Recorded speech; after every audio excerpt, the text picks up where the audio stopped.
Jumpa kembali dengan saya Andio, peziarah iman kaki Gunung Tugel Purwokerto, Banyumas. Apa kabar semuanya? Semoga hari ini menjadi hari yang menyenangkan dan berkat Tuhan tetap melimpah dalam kehidupan kita.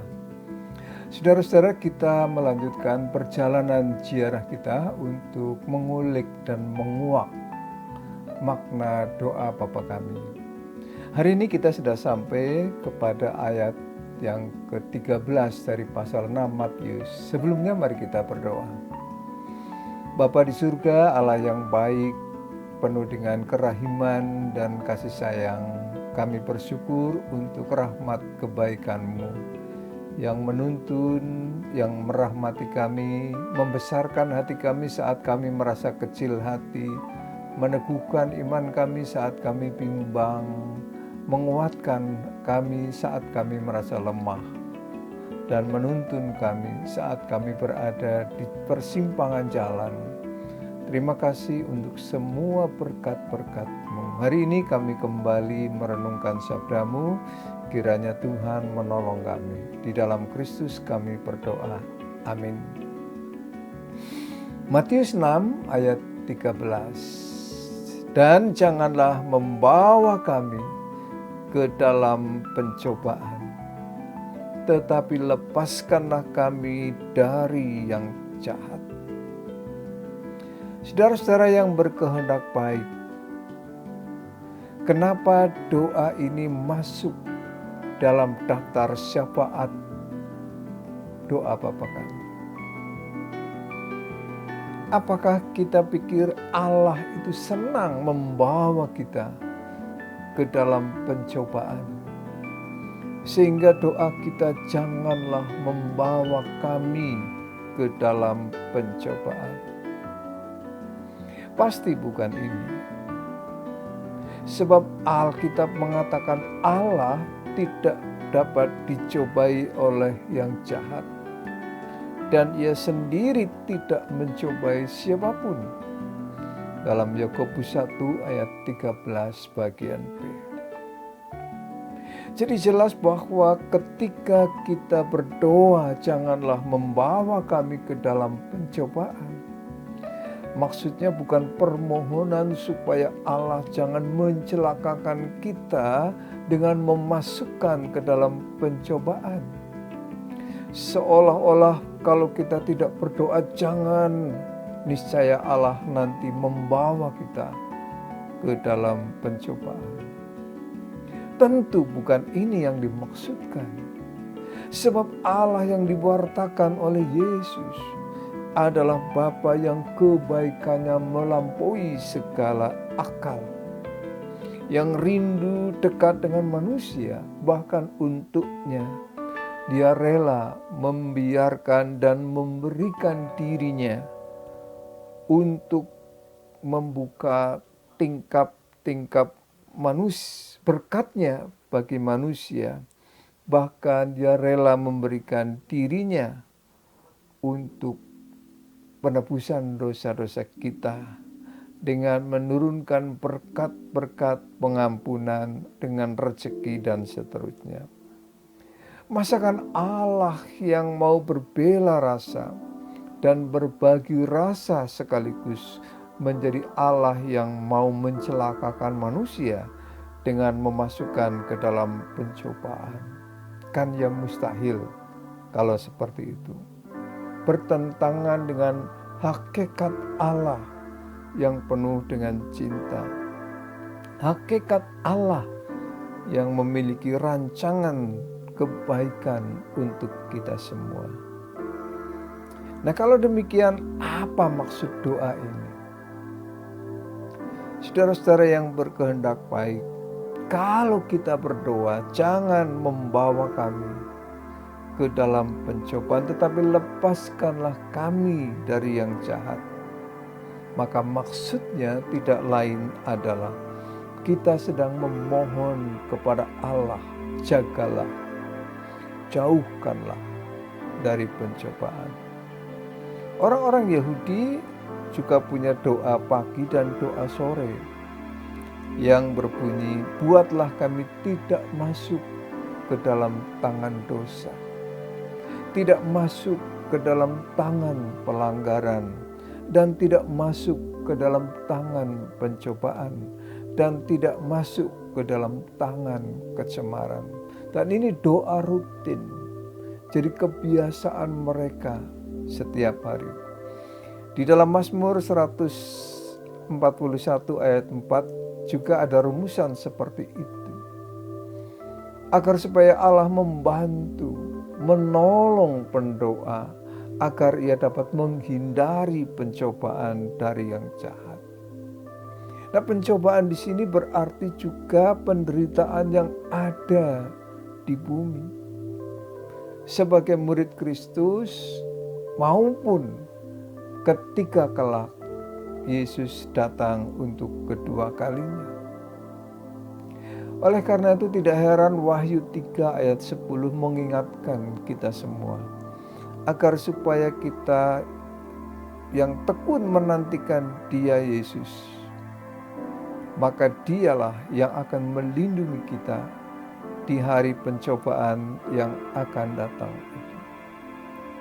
Tetapi kemudian lepaskan kami dari yang jahat. Apa itu saudara-saudara dari yang jahat? Yang jahat tentu bisa roh jahat, tetapi juga bisa kejahatan. Jadi ketika kita berdoa lepaskan kami dari yang jahat, kita sedang memohon agar kita dijauhkan dari pribadi jahat, yaitu roh jahat, tetapi juga dari sifat yang jahat atau kejahatan. Dengan doa ini umat Allah sedang memohon kepada Tuhan supaya umat Allah dijauhkan, dibebaskan, bukan saja dari pribadi jahat, tetapi juga kejahatan.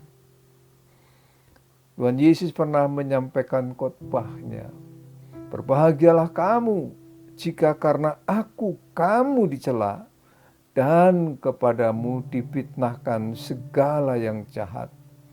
Dalam Matius 5 ayat yang ke-11. Jadi jelas bahwa yang jahat bukan hanya pribadi tertentu saja. Bukan hanya roh jahat saja, tetapi juga kejahatan yang ada di bumi ini. Celaan, fitnah, pembunuhan karakter, keadaan, sistem sosial, sistem politik, undang-undang yang diundangkan hanya untuk melindungi kepentingan tertentu. Itu semua adalah kejahatan yang oleh karenanya kita pohonkan supaya kita dijauhkan dan juga dilindungi. Dan yang penting ketika kita berdoa, janganlah membawa kami ke dalam pencobaan, melainkan lepaskanlah kami dari yang jahat. Adalah supaya diri sendiri waspada, eling, menjaga diri, supaya kita tidak terjatuh ke dalam pencobaan dan kejahatan itu. Supaya kita juga tidak menjadi bagian dari kejahatan, membunuh karakter seseorang, memfitnah seseorang, dan seterusnya dan sebagainya. Lalu praktisnya bagaimana? Nah, saudara-saudara, kalau saya sadar bahwa saya tidak bisa melihat uang tanpa hijau matanya, maka ketika saya berdoa lepaskanlah kami dari yang jahat, saya mesti dengan tegas tanpa kehilangan kesantunan untuk menolak. Jika suatu hari didapuk, diberi kepercayaan di departemennya atau di di RT-nya atau apalagi di kelurahannya, diangkat oleh kawan-kawannya menjadi bendahara. Oleh karena kita tahu tidak bisa melihat uang, ya apalagi yang bukan uangnya. Maka kalau kemudian kita menerima, kita sedang masuk dalam jebakan, membiarkan diri kita ke dalam pencobaan. Karena disitulah titik lemah kita. Atau paling tidak menjauh, tidak mengendalikan sendiri. Pegang sendiri, sudah tahu tidak bisa pegang, nekat pegang duit. Ya jadi problem kan. Atau kalau saya haus kekuasaan, bahkan gila kekuasaan, maka ketika saya berdoa, lepaskanlah kami dari yang jahat. Saat didapuk menjadi ketua, juga dengan tegas harus berani menolak. Karena jika menerima, maka saya sedang menggali lubang bagi diri sendiri. Dan sangat mungkin saya bukan hanya menggunakan kuasa, tetapi juga menyalahgunakan kekuasaan yang dipercayakan kepada saya. Atau ketika saya tidak bisa melihat wajah cantik, ketika berdoa janganlah membawa kami ke dalam pencobaan, maka saya harus lebih mawas diri, lebih sadar diri dan tahu diri. Kalau itu titik lemah saya, maka menjauh tanpa harus menjadi sombong atau tidak harus menghindari dari pergaulan adalah solusi yang lebih solutif. Mata, hati, kaki, tangan, kekuasaan, duit, jabatan, popularitas atau apapun, ini bisa membuat kita sok-sokan, arogan, mudah menghakimi orang. Nah, disitulah doa ini menjadi relevan. Intinya saudara-saudara, semua orang harus hati-hati. Karena di samping memiliki kekuatan pada dirinya, dia juga pasti punya titik lemah masing-masing. Maka cari tahulah di mana titik lemah kita.